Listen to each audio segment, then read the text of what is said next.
Hello, I am Mika Matsuura, a Japanese composer and pianist.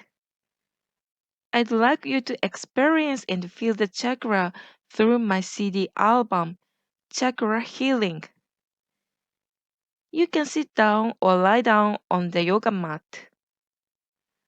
Relax, take it easy, and feel your balance of body. Take a deep breath from your abdomen.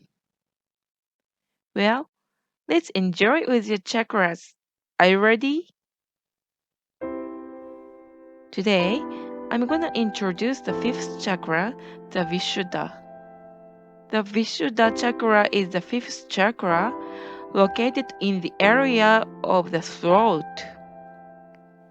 This is our source of verbal expression and the ability to communicate. Please put your hands on your throat.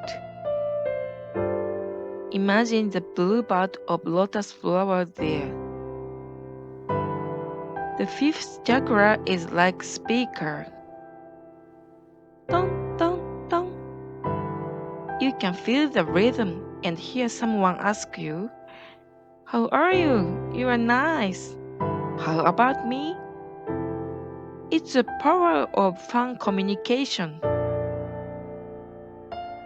Take a deep breath like the flower is blooming. Breathe out like the flower is closing.